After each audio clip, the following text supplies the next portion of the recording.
Hoje estamos aqui para fazer a apresentação do estudo de impacto de vizinhança, empreendimento Chapada das Laranjeiras e Chapada das Goiabeiras, da empresa MRV. O estudo de impacto é um dos instrumentos da política pública do município que precisa passar por audiência. A gente vem trazer hoje a público o empreendimento, quais são as medidas que serão tomadas para as contrapartidas em relação ao empreendimento, ao que ele vai trazer de impacto para o município, e conforme o protocolo da audiência, a empresa tem 20 minutos para fazer a apresentação. Se for necessário, a gente prorroga por mais 30 minutos. Hoje o arquiteto Enodes Soares vai fazer a apresentação. A gente agradece, Enodes. Boa apresentação, fique à vontade. Obrigado, bom dia a todos. Em nome da secretária Manuela, gostaria de agradecer a presença de todos aqui presentes. A MRV também agradece a presença de todos. Nós vamos dar início hoje na apresentação, vou chegar aqui um pouquinho do lado para não atrapalhar a apresentação, do estudo de impacto de vizinhança do EIV do Chapada das Laranjeiras e do Chapada das Goiabeiras. São dois empreendimentos juntos, né? Eles estão próximos um do outro, por isso que eles estão sendo apresentados no mesmo estudo de impacto de vizinhança. E mais um pouquinho para frente eu vou passar algumas informações a respeito também com relação a esse estudo. Então, um pouquinho a respeito da construtora da incorporadora MRV. É uma empresa grande já aqui dentro da região do estado de Mato Grosso.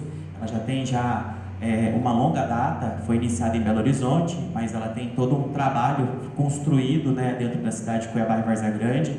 Ela já é uma grande empresa para a região, com vários empreendimentos já atuantes. Então, não vou me delongar com relação à questão um pouco da história da empresa. Os dois empreendimentos, o Chapada das Laranjeiras e o Chapada das Goiabeiras, são dois empreendimentos que juntos eles têm 1.200 unidades. São 592 unidades no Chapada das Goiabeiras e 608 unidades no Chapada das Goiabeiras, 592 Laranjeiras e 608 do Goiabeiras. Dentro do início, para a gente começar a trabalhar, falar alguma coisa a respeito, foi feita uma solicitação de consulta prévia para aquela área, Então, dentro da consulta prévia, que é o documento que a prefeitura emite para dizer se aquela atividade, aquele empreendimento pode estar naquela localidade, a consulta prévia deu positiva, e aí ele solicitou que tivesse os licenciamentos. E naquele momento não era necessário fazer estudo de impacto de vizinhança, mas por conta da cumulatividade dos dois empreendimentos um ao lado do outro, foi necessário fazer estudo de impacto de vizinhança. E aí, quando é feito necessário do estudo de impacto de vizinhança, a gente solicita um termo de referência para a prefeitura. Esse documento é um documento que está dentro dos autos, onde a gente tem as informações básicas todas necessárias para a gente analisar e fazer o estudo, para ser apresentado para a prefeitura e posteriormente para a sociedade civil.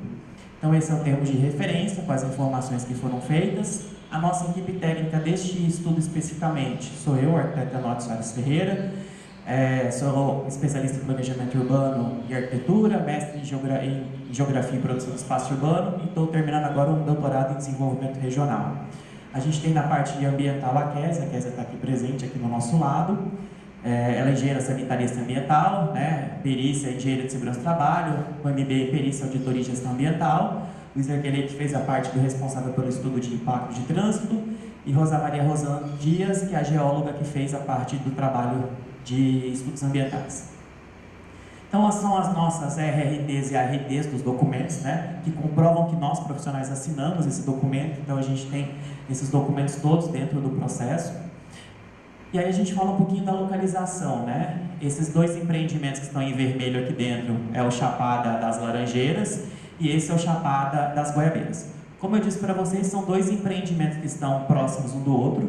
Esse empreendimento, e até aproveitando essa imagem aqui, está do lado de dois empreendimentos, que seria o Chapada das Cerejeiras e o Chapada das Mangabeiras, que seria do lado. Essa área como um todo ele foi um objeto de um estudo de impacto de vizinhança anterior, que houve uma complementação, houve um novo estudo porque o produto mudou desse empreendimento que nós tínhamos anteriormente, e aí foi feito necessário fazer um novo estudo de impacto de vizinhança para que se possa analisar os impactos desses dois empreendimentos. Então, o imóvel presente desse estudo, ele localiza-se na região sul do estado de Mato Grosso,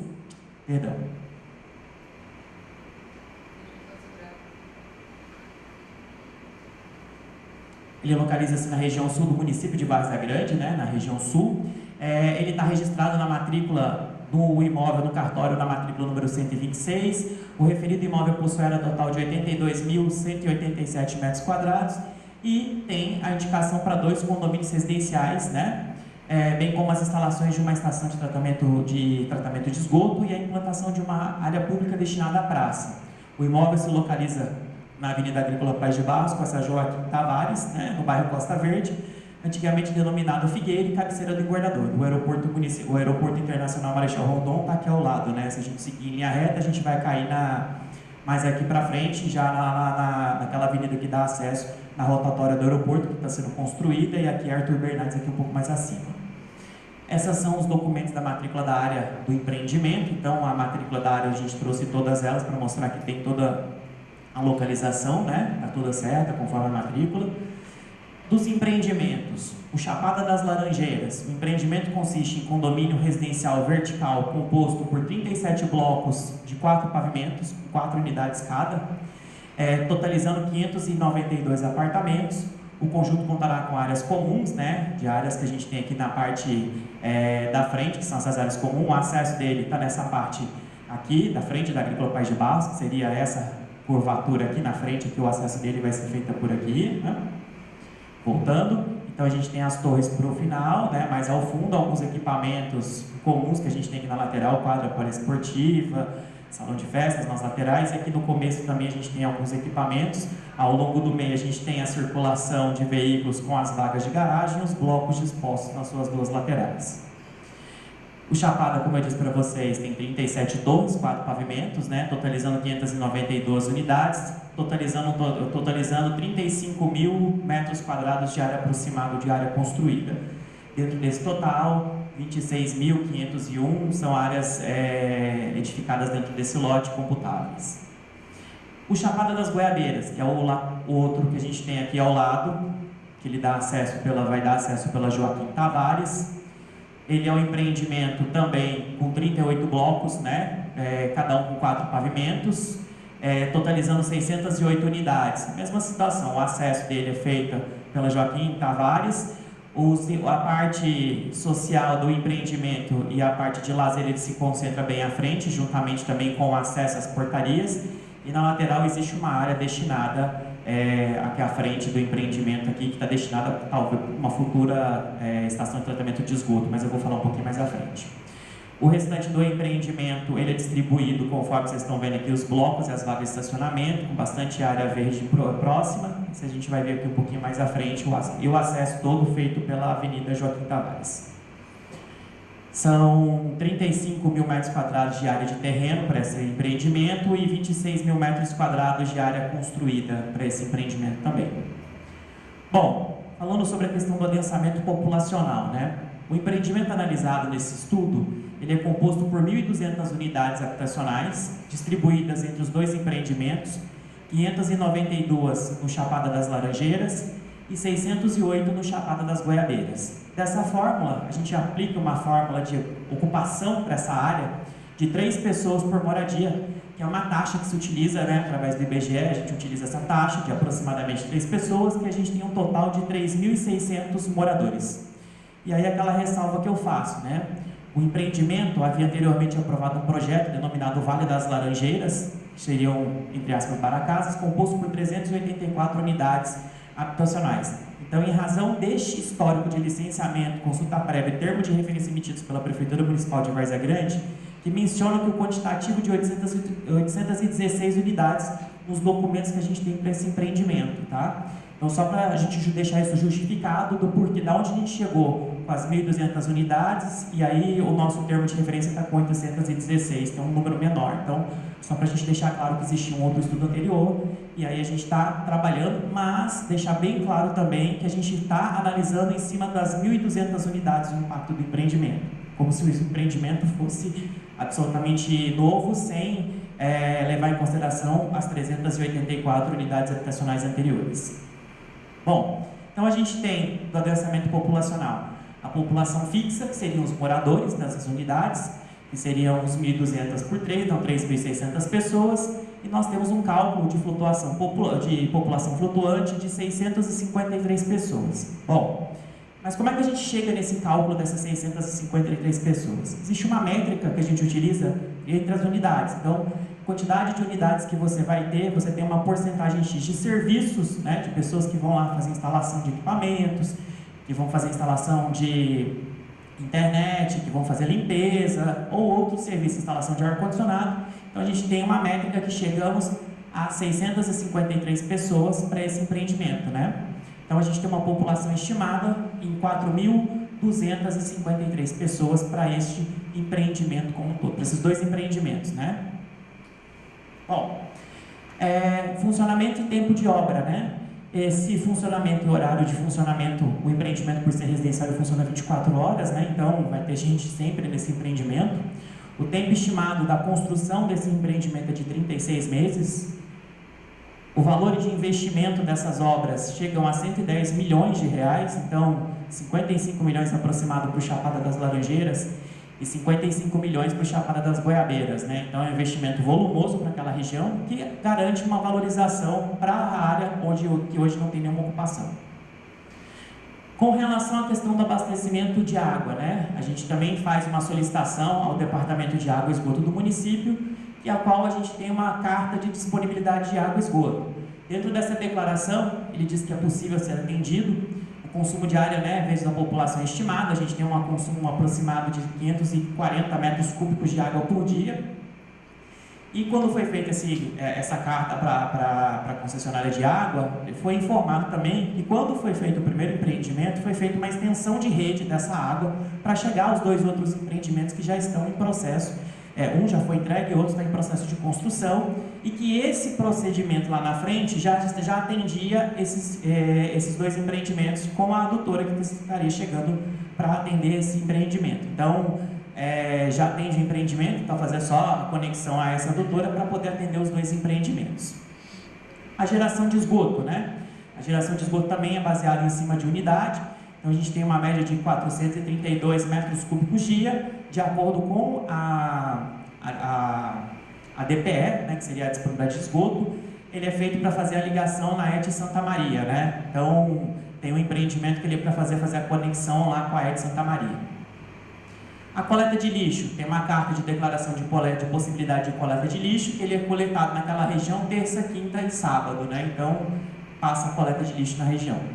E aí a gente faz uma delimitação da área de influência conforme está no termo de referência do que a prefeitura emite para nós, que seria nesse amarelo a área de influência direta, que é um raio de 1.500 metros do empreendimento, e esse azul, que é uma área de influência indireta, que seria o raio de 3.000 metros do empreendimento. Então, esse em vermelho é a área dos empreendimentos. Essa área amarela, ela abrange boa parte da região sul da cidade aqui de Várzea Grande. Ela pega basicamente a nossa área, ela chega até próximo aqui do aeroporto, aqui pega toda essa região, né, que está em consolidação, conforme a gente vê, as áreas ainda estão a ser ocupadas.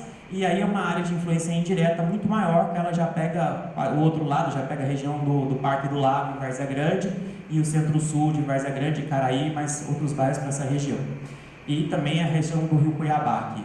E dentro dessa área de influência direta e indireta, a gente também avalia todos os empreendimentos que a gente tem no entorno para poder garantir, né, o impacto que esse empreendimento vai causar nesse entorno, principalmente no entorno imediato. Com relação à questão do abairramento, a cidade tem uma lei de abairramento, então só para colocar que ele fica na região administrativa sul, no bairro Costa Verde, com os acessos à Rua Agrícola Paz de Barros e Rua Joaquim Tavares. O bairro é constituído por vários loteamentos, né, inclusive Santa Maria que está próximo, então só para deixar claro que ele fica dentro do bairro Costa Verde. A hierarquização viária, né? A gente tem uma lei municipal que regulamenta a hierarquia do município, da qual a gente tem as vias classificadas e o grau de importância dessas vias. O empreendimento está nessa região aqui, não sei porque faltou, ele está marcado, mas aqui não está, mas o empreendimento fica nessa região. E dentro dessa região, a gente tem a Avenida Joaquim Tavares, que dá esse retorno para cá, e a gente tem uma via planejada, né, que vem lá do aeroporto, como a gente está falando aqui dentro, uma via arterial que está planejada para essa região. E futuramente, com a consolidação dessa área, consequentemente, você tem um melhor acesso. Hoje o acesso é feito pelo Arthur Bernardes, Joaquim Paula, e a gente acessa pelos empreendimentos aqui, e também existe uma pista simples que dá a volta do aeroporto aqui pela estrada, a gente chama hoje de Estrada do Engordador, que tem a rua São Gonçalo, o nome oficial é São Gonçalo, para essa região que dá na 31 de março, e também não é 31 de março, é Prefeito Murilo Domingos. Bom, os equipamentos comunitários, então dentro daquela raio de influência direta e indireta, a gente tem todos os equipamentos que a gente levanta, praças, parques, escolas, CMEIs, que são os Centros Municipais de Educação Infantil, toda a parte de educação, a parte de saúde, então é levantado todos os pontos onde a gente tem mais próximo desse empreendimento que possam, né, sofrer algum impacto com esse aumento populacional. Nós também levantamos a área da saúde, essa é a educação, essa é a saúde, então os pontos em amarelo são os pontos mais próximos que a gente tem dentro do empreendimento aqui, né? A gente tem tanto equipamentos do lado da região do Cristo Rei e Parque do Lago, que é a região mais adensada da cidade nessa região, quanto também da parte do Centro-Sul. E a gente percebe que esses equipamentos estão justamente mais próximos da população que necessita desses empreendimentos, né? Uso e ocupação do solo. Como a gente pediu lá na frente, que eu mostrei para vocês, né, que é a consulta prévia analisa exatamente essa situação aqui dentro, que é o uso do solo. Aonde a gente tem o quê? Isso aqui é o mapa da Lei de Desocupação do Solo. Esse primeiro círculo é a área de influência direta e esse segundo círculo é a área de influência indireta. E aí nós temos o zoneamento da cidade para saber se esse empreendimento pode, né, e é pertinente para essa região. Então ele está dentro de uma zona de uso múltiplo Zoom 1, que é esse amarelo que vocês estão vendo aqui dentro. E aí esse Zoom 1 a gente tem as tabelas, os parâmetros urbanísticos, né, que foram respeitados para a elaboração dos projetos, que a gente tem aqui dentro que permite o tipo de ocupação. E aí os empreendimentos também a gente tem uma segunda tabela dentro dessa lei que determina, né, a questão dos empreendimentos, que a gente vai a classificação desses empreendimentos, e pela cumulatividade dos dois empreendimentos a gente tem a necessidade, porque a gente vai se enquadrar no alto impacto, então existe a necessidade de fazer estudo de impacto de vizinhança. E uma análise, né, do uso do solo real, onde a gente analisa exatamente a ocupação que existe hoje nessa localidade. Então, esse em azul mais claro, nessa área de interesse de influência direta, a gente tem esse azul, que é a área do aeroporto, então é uma área institucional. Os vermelhos são os comércios, principalmente ao longo das vias que a gente tem aqui dentro, alguns pequenos comércios dentro do bairro. As áreas em amarelo são áreas residenciais e as azuis são institucionais, são os empreendimentos que a gente tem apoio ao lado, escola, creche, praça. A gente foi levantando isso e a gente percebe que mesmo assim a gente ainda tem várias áreas ainda vazias nessa região centro-sul aqui da cidade, onde a gente pode fazer, né, pode ter mais ocupações futuramente nessa posição, né? Então é uma área que está em processo de consolidação. Os empreendimentos existentes, né? A gente mostra os empreendimentos existentes. Então a gente tem dois empreendimentos existentes da mesma empresa que é ao lado, né? Que é o Chapada das Cerejeiras, com 496 unidades habitacionais, e o Chapada das Mangabeiras, que possui 528 unidades habitacionais, né? E aí nós temos aqui um pouquinho mais à frente, a 750 metros, o residencial Viva Várzea Grande, com 202 casas de 2 dormitórios. O Chapada da Cerejeira já foi entregue, o Mangabeiras está em execução e o Viva Várzea Grande está com as obras paralisadas. Não me falha a memória, é esse mesmo, né? Bom, falando um pouquinho sobre a questão da valorização imobiliária, os estudos de economia urbana, eles indicam que valorização imobiliária tende a ocorrer em áreas que recebem novos investimentos de infraestrutura e empreendimentos residenciais, uma vez que tais projetos ampliam a atratividade do território, promovem melhorias urbanísticas e estimulam a oferta de serviços e comércios no entorno. Essa região está passando por um processo de investimento, principalmente porque você tem novos empreendimentos, como aconteceram os outros empreendimentos, Cerejeiras e Mangabeiras, além da conexão agora mais recente com a ponte, né? A gente tem uma conexão de ponte aqui na frente, aqui ligando a Cuiabá, de investimento. Então nós temos uma consolidação dessa região e futuramente a projeção dessa avenida, né, do contorno do aeroporto. Então são situações que garantem valorização imobiliária para essa região e consequentemente essa valorização, essas glebas, esse comércio que era bem pouco nessa primeira projeção que a gente tem daqui do uso real, ele começa a aumentar e valorizar o valor do metro quadrado dessa região, que hoje está em processo de consolidação. Possivelmente nas revisões, né, que tiverem da planta genérica de valores, essa valorização vai ser apontada. Na região insere-se, né, empreendimentos, como eu já falei, Chapada das Laranjeiras, Goiabeiras, o aeroporto internacional que está do lado e os outros empreendimentos. Bom, falando um pouquinho sobre a questão da geração de emprego para esses empreendimentos, para esses dois empreendimentos. Nós temos, com a implantação desses dois empreendimentos, a gente tem uma geração de empregos por conta de dinamização da economia local, em função de investimentos que vão acontecer, como a gente passei para vocês, quase 110 milhões de investimento. Nós temos o processo de construção desse empreendimento, então nesse processo de construção desse empreendimento, durante as fases de implantação, de planejamento e implantação, a gente tem uma geração média de 180 a 280 empregos durante essa fase.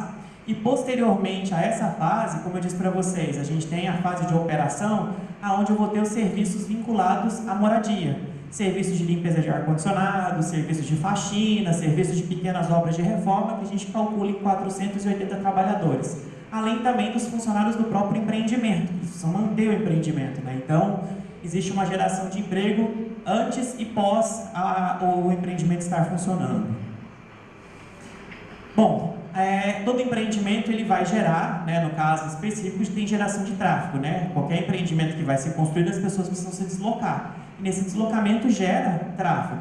Então, a população associada aos empreendimentos, elas produzem demanda de mobilidade, principalmente de viagens produzidas, no caso das saídas e das viagens atraídas, que atraem para esse empreendimento. Um shopping, por exemplo, ele tem atração de viagens. O mercado tem atração de viagens, o hotel tem atração de viagens, assim mesmo como as casas, o condomínio tem essa atração de viagens, Atração e demanda por essas viagens. Então, a partir dessas referências, a gente adotou uma taxa bem conservadora de 5 viagens diárias por unidade habitacional, e esse valor é compatível com os estudos que a gente já vem precedendo dentro dessa área, para poder trabalhar esse empreendimento. Então, dessas 1.200 unidades habitacionais, obtém-se uma média de 5 viagens por unidade, então a gente tem umas 6.000 viagens diárias, dentro desses dois empreendimentos. Esse volume inclui deslocamentos realizados por moradores, visitantes, prestadores de serviço, fornecedores, de maneira geral, a ocupação e o uso como um todo. Então, desse percentual de tráfego de mobilidade que gera, a gente também precisa distribuir pelos modais de viagem, Nem todo mundo vai de carro, nem todo mundo vai a pé. Também é uma percentual de tabela de distribuição bem conservadora em relação a outros empreendimentos do mesmo processo que a gente vem compilando dados de outros estudos, de estudos de empresas de engenharia de tráfego que determinam essa porcentagem. Então, a gente trabalha com 82% de viagem de automóvel, 5% de transporte coletivo, 10% a pé, 3% de motocicleta, dando um total de 6.000 viagens, e a gente fez a distribuição dos modais, O que mais impacta hoje, que a gente verifica, são essas duas primeiras aqui, que é os automóveis particulares e o transporte coletivo, que a gente tem um carregamento maior. Então, a gente precisa analisar esse processo. Dentro dessa geração de tráfego, desse parte dos veículos automotores, a gente tem uma conservação, uma abordagem também conservadora com relação à questão dessas viagens de horário de pico. A gente tem, dentro desses estudos, determina-se que 10% dessas viagens diárias ocorram no horário de pico, que são os picos da manhã e o pico da tarde, e dentro desse processo a gente tem aproximadamente 600 viagens por hora dentro do horário de pico. Então a gente faz uma distribuição, cria uma matriz de distribuição de gerações de viagens nesse horário de pico. Então a gente tem o pico da manhã e o pico da tarde, as saídas e as entradas, totalizando esses 600, a gente faz uma distribuição dentro desse processo para a gente poder gerar um fluxo de tráfego nesses horários, para a gente poder fazer uma análise um pouco mais à frente. E aí, para fazer a análise do tráfego, a gente precisa também entender quais são as rotas de acesso desse empreendimento e as rotas que demandam para esse empreendimento.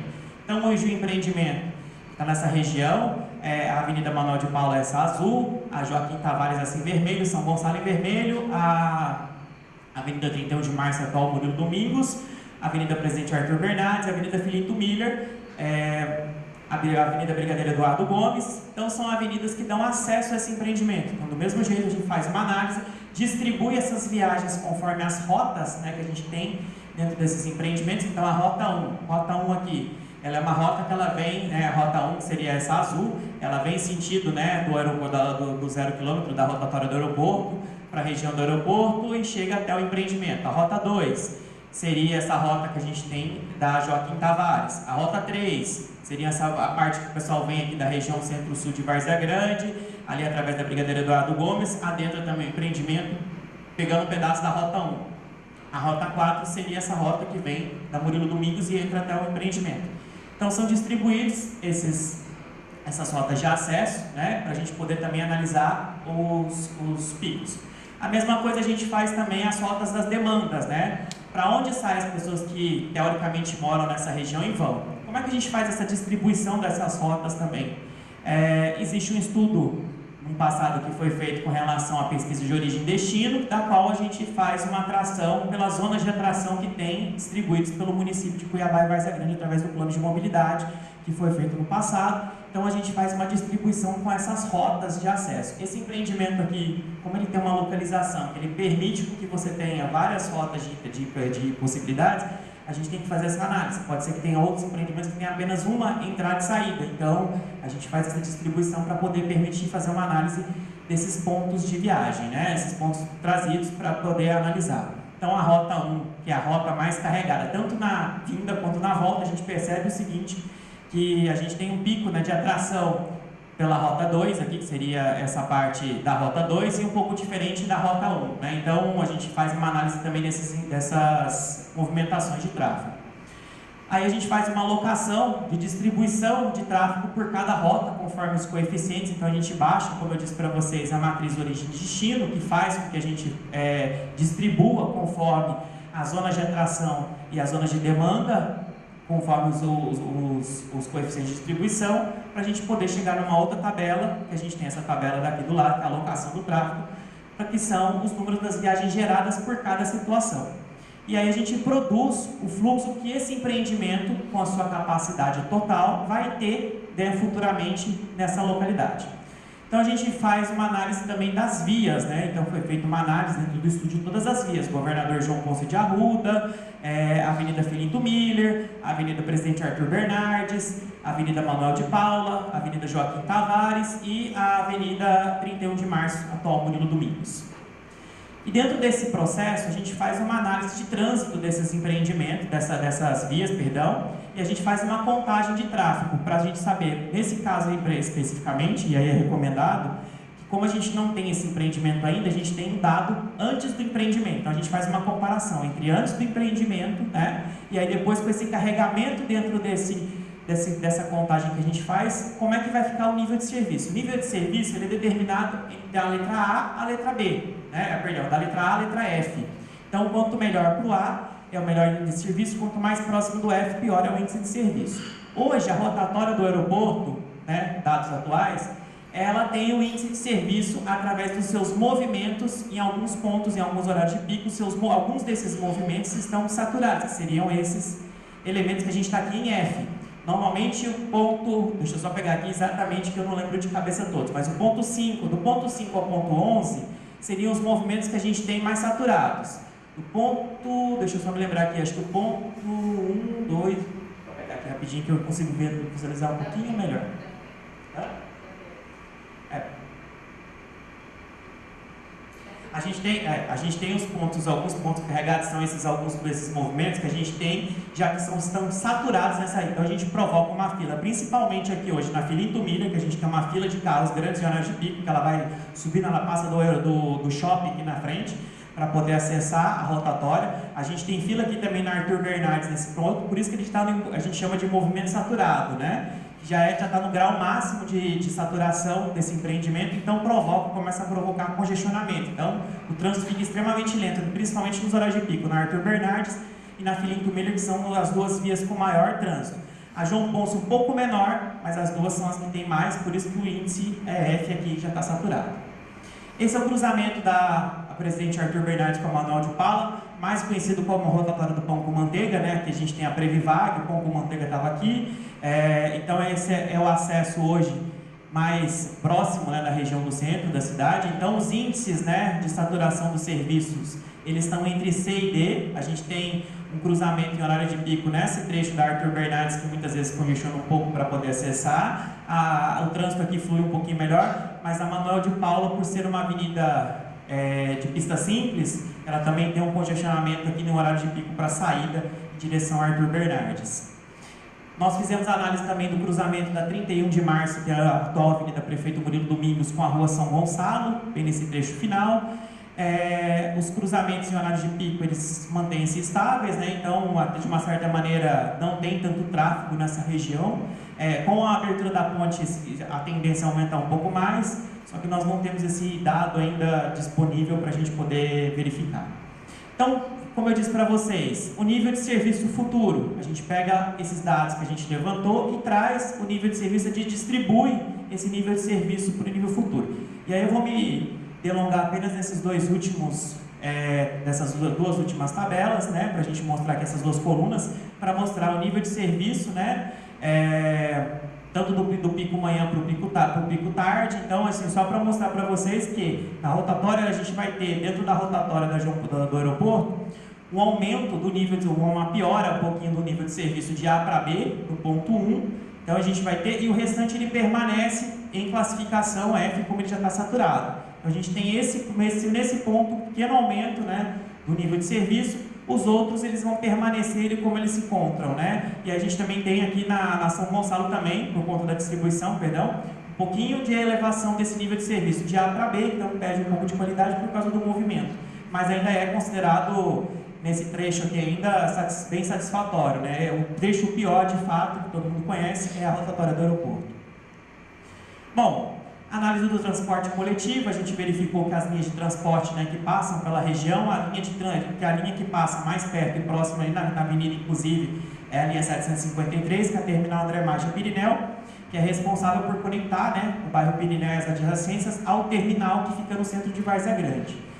Nesse trecho, a Secretaria de Mobilidade, ela tem uma tendência, né, de normalmente fazer ajustes quando é necessário. Como a ocupação do empreendimento, ela não é uma ocupação 100%, ela é gradual. Assim que aumenta-se a demanda de transporte coletivo, a Secretaria tende a fazer um ajuste na linha, uma frequência para poder atender essa população. E agora, com a implantação do sistema do BRT, com o terminal que vai ficar próximo dessa região também, essas linhas vão ser redistribuídas, então vai ficar mais próximo do futuro terminal de transporte de passageiro. Bom, com relação à ventilação, o nosso sistema de ventilação aqui de Mato Grosso ele é de norte e noroeste, né, nordeste, perdão. Então, os empreendimentos, isso é uma figura representativa para mostrar que os empreendimentos eles estão, de uma certa maneira, afastados, eles existem distância entre os blocos, né, da distância das divisas, então ele não é impeditivo para a ventilação. Inclusive, isso é um dos motivos, né, que a MRV já vem tratando há bastante tempo, através da sua pesquisa de blocos de trabalho que ela vem trazendo de longa data, para justamente não permitir que você tenha perda de ventilação entre os apartamentos. Com relação à iluminação, a nossa carta solar, né, a gente pega os empreendimentos que a gente tem as alturas máximas. A altura máxima que eu tenho dessa edificação é 17 metros, então com a projeção das nossas cartas solares, eu vou ter projeção de sombra nos horários onde a gente tem a projeção mais inclinada do sol, que isso já é natural para a nossa região, né? Então a gente brinca muito quando vai trabalhar nessa área que vai fazer ponto de ônibus, por exemplo, é quase impossível fazer um ponto de ônibus que proteja do sol. Por quê? A nossa carta solar, ela tem uma inclinação muito próxima, então assim, a projeção de sombra, o comprimento da sombra é grande para uma determinada região, e o sol também ele está num ponto que ele faz uma projeção de sombra. Então, de manhã, ele pega numa projeção que dá uma inclinação quase paralela, e na outra projeção do final da tarde do mesmo jeito, né? Então, essa projeção a gente analisa, e as projeções de sombra não têm impacto diretamente em cima de nenhuma outra vizinhança que vai prejudicar os empreendimentos ao lado. Bom, agora vamos falar um pouquinho das características do meio físico. O empreendimento, como eu disse para vocês, ele vem de uma outra, né, de um outro empreendimento, de um outro estudo de impacto de vizinhança que a gente traz atualizado.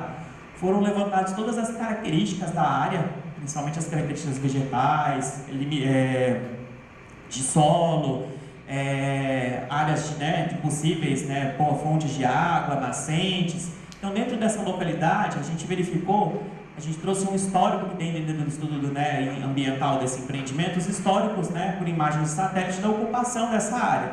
Então, verificou-se que, né, no passado, essa imagem de 2004, a gente tem uma ocupação mais próxima aqui dessa região, onde a gente tem o Clube Atlântico aqui na frente, uma ocupação como se fosse uma fazenda mesmo, né, a região aqui, uma região que a gente tem pontos como se fosse curral nessa região aqui, nessa pontuação. E aí a ocupação ela vai se transformando mais urbana. A gente também tem um curso d'água, né, que chega nessa pontuação, que são áreas mais baixas. E aí a gente tem as ocupações ano a ano, para mostrar nesse estudo ambiental, né, mostrando as ocupações, as áreas que você tem mais baixas dos empreendimentos, que vai mudando ao longo do tempo, foi mudando, né, nessa configuração.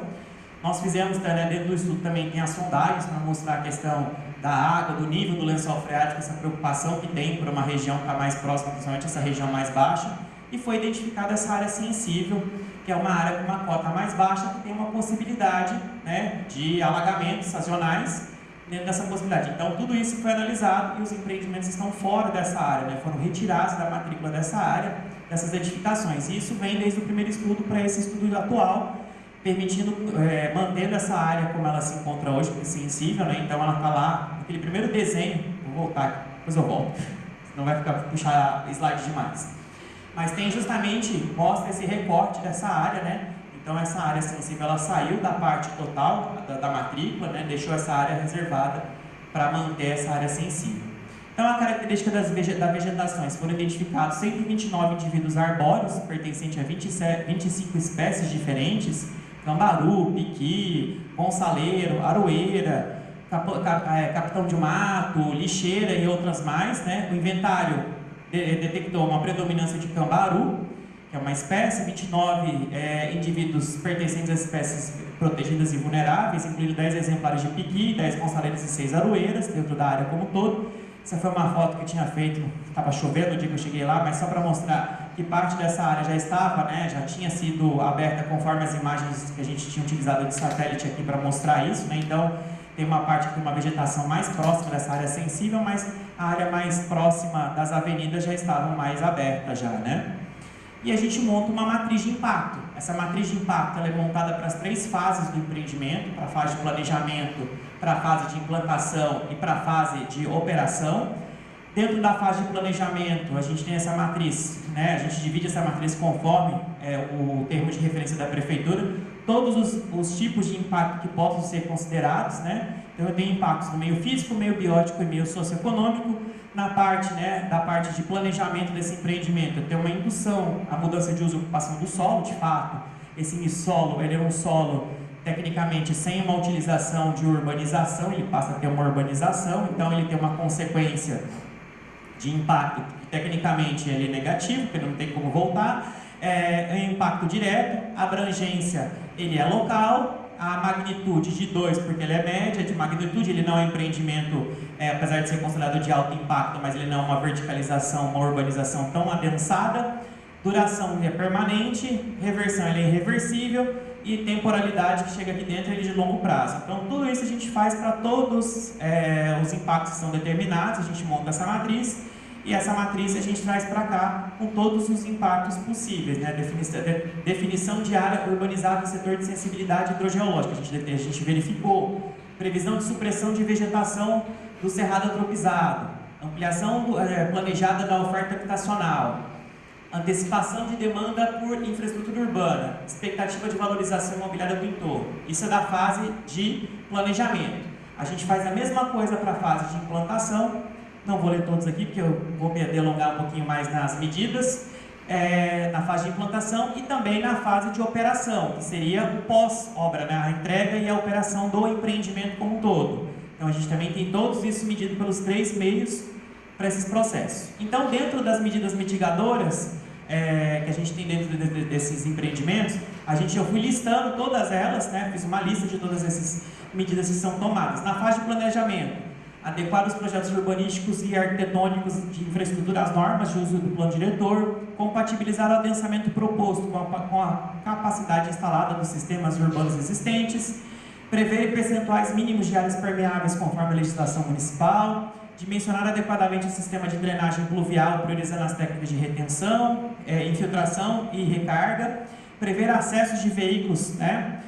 Limitar a supressão vegetal, priorizar a manutenção das áreas verdes internas, elaborar plano de paisagismo funcional, planejar o empreendimento de forma integrada ao tecido urbano existente, prever soluções urbanísticas que favoreçam a convivência social.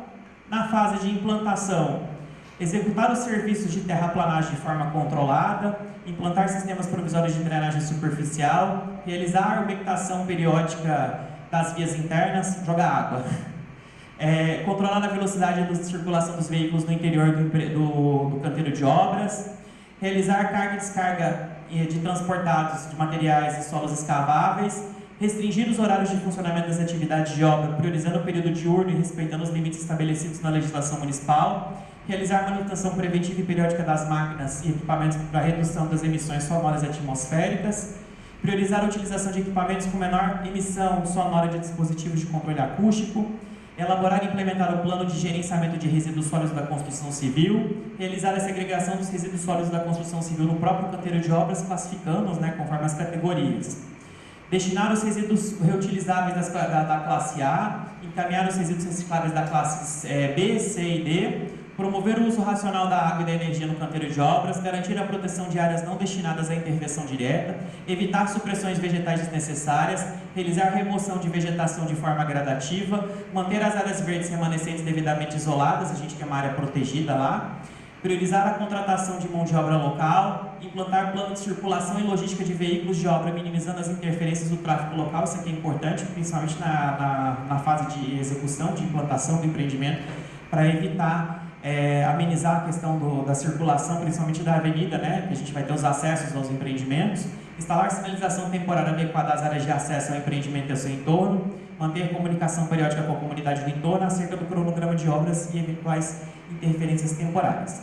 Na fase de operação, conectar os empreendimentos aos sistemas públicos de abastecimento de água, esgoto ou implementar os próprios sistemas, caso não tenha, nesse caso aqui a gente tem um processo que nós temos uma ligação com a estação de tratamento da ET, de esgoto do Santa Maria, mas a gente não tem essa previsão de que ele vai ficar pronto, então tem uma previsão de criar um sistema próprio até que se faça a conexão com o sistema de Santa Maria. Implantar sistema de coleta seletiva e gerenciamento adequado dos resíduos sólidos, garantir a operação e manutenção permanente dos sistemas de drenagem pluvial implantados no empreendimento, lembrando que a gente está numa área sensível, então a drenagem desse empreendimento naturalmente ele vai para aquela área sensível, monitorar periodicamente o funcionamento das infraestruturas urbanas realizadas, manutenção preventivas e corretivas, implantar e manter as áreas ajardinadas de lazer e paisagismo funcional, realizar manutenção preventiva das áreas verdes, garantindo sobrevivência e desenvolvimento das espécies plantadas, promover a compensação vegetal quando aplicado conforme os órgãos ambientais e as licenças, garantir as condições adequadas de acessibilidade, segurança e mobilidade interna e externa dos empreendimentos, implantar medidas de organização de tráfego interno, minimizamos conflitos com o sistema viário, então eu vou mostrar um pouquinho mais para frente, a gente tem uma área de acomodação de entrada e saída desses empreendimentos, para poder acomodar, para não ficar parado na rua ou criar um tumulto, a gente tem esse processo nesses dois empreendimentos. Contribuir para a qualificação urbana do entorno e valorização da paisagem urbana, promover a convivência harmoniosa com a vizinhança. E a gente traz algumas medidas compensatórias complementares, que seriam o quê? Realizar compensação vegetal por meio de plantio de espécies nativas, em áreas indicadas pelo poder público, apoiar ações de qualificação urbana do entorno, conforme condicionantes do licenciamento urbanístico, acompanhar continuamente a execução das medidas mitigatórias e compensatórias durante suas fases de instalação, implantação e operação, registrar e manter a documentação comprobatória das medidas para fiscalização dos órgãos competentes e adequar ou complementar as medidas propostas, que sempre são identificadas novas demandas técnicas ou condicionantes estabelecidas pelo poder público, Então a gente está aqui trazendo esse empreendimento e aí algumas considerações finais com relação aos aos dois empreendimentos como um todo, De forma integrada, conclui-se que os impactos negativos identificados são de forma temporários, reversíveis e passíveis de mitigação por meio de medidas propostas. Os impactos negativos de caráter permanente apresentam baixa magnitude e são controláveis mediante soluções técnicas adequadas de planejamento urbano e infraestrutura. E aí lembrando aqui que o empreendimento está numa zona que ele é pertinente para essa finalidade, então a zona ela é destinada para a moradia, então o empreendimento tem esse caráter. Os impactos positivos possuem caráter estrutural, duradouro e compatível com as diretrizes da política urbana municipal. E destacam-se que esses dois empreendimentos promovem a ocupação racional de área anteriormente subutilizada, contribuindo para a recomposição da malha urbana, redução de vazios urbanos, maior eficiência de uso de infraestrutura existente, em consonância com os princípios estabelecidos pelo Estatuto da Cidade. Então, aquela área ela é uma área urbana, que ela estava subutilizada, e o empreendimento faz justamente esse papel. E, além disso, ele é classificado também dentro das funções de habitação de interesse social, né? Então, ele cumpre a questão da função social da propriedade, dá uma utilização digna para o espaço. No campo socioeconômico, os empreendimentos atuam como vetores positivos de desenvolvimento urbano estimulado, valorização imobiliária, ampliação da oferta habitacional, diversificação do estoque imobiliário e dinamização da economia local. Diante do exposto, a gente conclui que os Chapada das Laranjeiras e os Chapada das Goiabeiras são urbanisticamente viáveis, apresentando impactos compatíveis com os empreendimentos residenciais multifamiliares de médio porte, sendo estes majoritariamente mitigáveis, reversíveis e controláveis, desde que integralmente observadas as medidas que a gente propôs aqui dentro dos estudos de impacto de vizinhança. Então, agradeço a paciência de todos vocês, a presença de vocês aqui, e encerro e deixo aberto a fala para quem quiser fazer questionamentos. Obrigado.